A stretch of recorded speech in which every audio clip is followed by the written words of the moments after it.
ଭୟଙ୍କର ବର୍ଷା ମାଡ଼ି ଆସୁଛି ଓଡ଼ିଶା ସାବଧାନ। ହଁ ଦର୍ଶକ ବନ୍ଧୁ, ଭୟଙ୍କର ବର୍ଷା ମାଡ଼ି ଆସୁଛି ଓଡ଼ିଶା ସାବଧାନ। ଆଜି ସନ୍ଧ୍ୟା ସୁଦ୍ଧା ଓଡ଼ିଶାର ଅଧିକାଂଶ ଜିଲ୍ଲାରେ ପ୍ରବଳ ବର୍ଷା ହେବାର ସମ୍ଭାବନା ରହିଛି ଦର୍ଶକ ବନ୍ଧୁ। ତେଣୁକରି ଆଜିର ଏଇ 2 ମିନିଟର ପାଣିପାଗ ଅପଡେଟ୍ ଖବରକୁ ଶେଷ ପର୍ଯ୍ୟନ୍ତ ଦେଖନ୍ତୁ, କାହିଁକିନା ଆଜିର ପାଣିପାଗ ଅପଡେଟ୍ ସଠିକ୍ ଜାଣିପାରିବେ। ଆଜି ହେଉଛି ଅଗଷ୍ଟ 23 ତାରିଖ 2026। ସୁନ୍ଦରଗଡ଼, ଝାରସୁଗୁଡ଼ା, ସମ୍ବଲପୁର, ଦେବଗଡ଼, ଅନୁଗୁଳ, ଢେଙ୍କାନାଳ, ବୌଦ୍ଧ, ସୋନପୁର, ବରଗଡ଼ ଏହି ଜିଲ୍ଲାମାନଙ୍କର ଦର୍ଶକ ବନ୍ଧୁ ମୁଖ୍ୟତଃ ପାଗ ଶୁଖିଲା ରହିବ।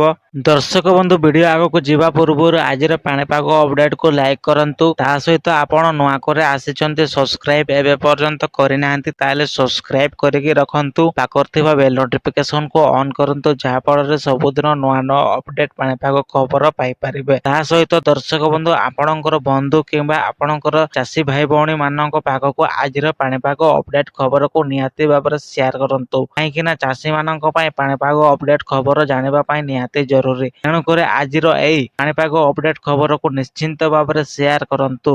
ମାଲକାନଗିରି, କୋରାପୁଟ, ରାୟଗଡ଼ା, ବଲାଙ୍ଗୀର, ଗଜପତି, ଗଞ୍ଜାମ, କନ୍ଧମାଳ, ନୟାଗଡ଼, ପୁରୀ, ଖୋର୍ଦ୍ଧା, କଟକ, ଜଗତସିଂହପୁର, କେନ୍ଦ୍ରାପଡ଼ା, ଯାଜପୁର, ଭଦ୍ରକ, ବାଲେଶ୍ୱର ଏହି ଜିଲ୍ଲାମାନଙ୍କର ଦର୍ଶକ ବନ୍ଧୁ 30 ରୁ 40 କିଲୋମିଟର ପବନ ବେଗ ବହିବା ସହିତ ପ୍ରବଳ ବର୍ଷା ହେବାର ସମ୍ଭାବନା ରହିଛି। ଭୁବନେଶ୍ୱର ଆଞ୍ଚଳିକ ପାଣିପାଗ ବିଜ୍ଞାନ କେନ୍ଦ୍ରର ସୂଚନା ଅନୁଯାୟୀ କେନ୍ଦୁଝର, ମୟୂରଭଞ୍ଜ, କଳାହାଣ୍ଡି, ନବରଙ୍ଗପୁର ଏହି ଜିଲ୍ଲାମାନଙ୍କର ଦର୍ଶକ ବନ୍ଧୁ ଆଜି ସନ୍ଧ୍ୟା ସୁଦ୍ଧା ଏହି ଜିଲ୍ଲାମାନଙ୍କର ପ୍ରବଳରୁ ଅତି ପ୍ରବଳ ବର୍ଷା ହେବାର ସମ୍ଭାବନା ରହିଛି। ଦର୍ଶକ ବନ୍ଧୁ, ଆଜିର ପାଣିପାଗ ଅପଡେଟକୁ ଭଲ ଲାଗିଥିଲେ ଏବେ ପର୍ଯ୍ୟନ୍ତ ଭିଡିଓକୁ ଲାଇକ୍ କରିନାହାନ୍ତି, ତାହେଲେ ଲାଇକ୍ କରନ୍ତୁ। ଚ୍ୟାନେଲକୁ ଯଦି ଏବେ ପର୍ଯ୍ୟନ୍ତ ଆପଣ ନୂଆ କରି ଆସିଛନ୍ତି, ସବସ୍କ୍ରାଇବ କରିନାହାନ୍ତି, ତାହେଲେ ସବସ୍କ୍ରାଇବ କରିକି ରଖନ୍ତୁ। ପାଖରେ ଥିବା ବେଲ୍ ନୋଟିଫିକେସନକୁ ଅନ୍ କରନ୍ତୁ, ଯାହାଫଳରେ ସବୁଦିନ ନୂଆ ନୂଆ ଅପଡେଟ ପାଣିପାଗ ଖବର ଆପଣମାନେ ସର୍ବପ୍ରଥମେ ପାଇପାରିବେ। ତା ସହିତ ଆପଣଙ୍କର ବନ୍ଧୁ କିମ୍ବା ଆପଣଙ୍କର ଚାଷୀ ଭାଇ ଭଉଣୀ ମାନଙ୍କ ପାଖକୁ ଆଜିର ପାଣିପାଗ ଅପଡେଟ ଖବରକୁ